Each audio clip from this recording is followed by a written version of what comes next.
WeWork.com.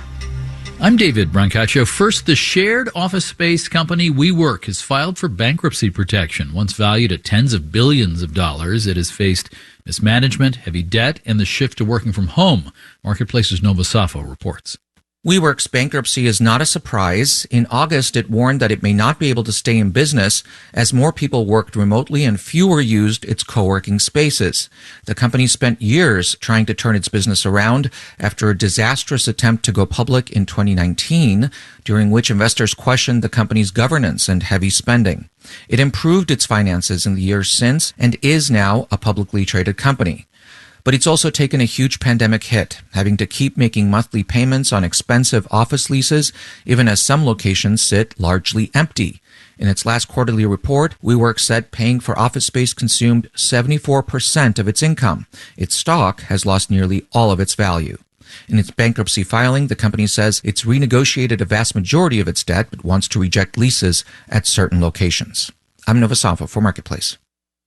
While China's imports surprisingly moved up in October, exports fell more than anticipated, so maybe the world will use less oil. Crude is down 1.8% now, below $80 a barrel. Stocks Dow and S&P futures are both down 0.4%. Are college athletes really employees of their colleges and universities? That's the question at the center of a case involving the University of Southern California. A judge with the National Labor Relations Board will begin hearings today, which could change college athletics as we know it. Marketplace's Henry Epp reports. Under federal law, someone is considered an employee if they are working under the control of an employer, and usually that's for some kind of compensation. Risa Leibowitz, a professor of labor and employment law at Cornell, says it's a broad definition, and college athletes, who are often compensated through scholarships, seem to fit it, argues Ellen Zavian at George Washington University. They're told when to get up, what to do during the day, and when to perform. But if student athletes succeed in being reclassified as employees, Zavian says they could negotiate for a cut of the revenues that colleges, conferences, and the NCAA now control.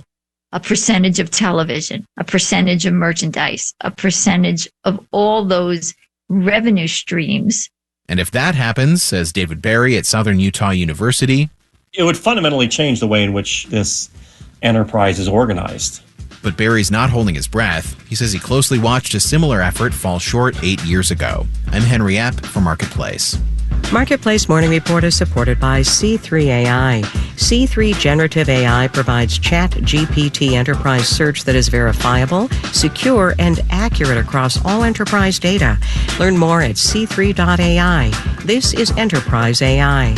And by Fidelity. A dedicated Fidelity advisor can help create a wealth plan for a full financial picture. Investment minimums apply. Fidelity Brokerage Services, LLC. And by UKG, an HR, payroll, and workforce management solution designed to help make a fairy tale workplace a reality. UKG, our purpose is people. 'Tis the season for picking benefits, open enrollment for private health insurance at work, Affordable Care Act plans, and also Medicare. These decisions can be complex, and scammers can take advantage, often targeting seniors. Marketplace's Kimberly Adams consulted experts. Just like many of us, scammers tend to follow the news, and open enrollment season is in the news and in ads. And the criminals know that, and they know that we're hearing about it. Kathy Stokes is Director of Fraud Prevention Programs with AARP. And they take advantage and will try to get us to purchase a plan that doesn't exist or share our Medicare numbers so that they can sell it on the dark web to the highest bidder. The Federal Trade Commission is warning consumers to be wary of open enrollment scams that promise better Medicare or Medicare Advantage benefits or cheaper prescription drugs.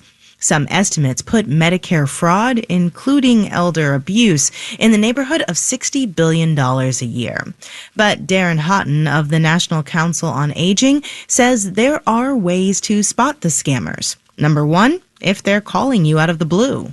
Medicare doesn't call them, Social Security doesn't call them, and most of the time, unless you have a business relationship, an insurance company won't call them either. There are places to go for reliable info, like Medicare.gov or your local state health insurance assistance program. Plus, there are strategies families and friends can use to protect against scams in general, especially in the era of more advanced AI that can even mimic a loved one's voice. So one of the things that we've come up with is using safe words. So, okay, before I do this, what is our safe word? That AI has no idea what to say there. And those kinds of conversations are a big part of the fight against scammers. Here's AARP's Kathy Stokes again. Go home and call your mom, or, talk to your friends, talk to your family. The more we talk about it, the more we essentially inoculate others, because data show that if you know a specific scam, you're 80% less likely to engage with it.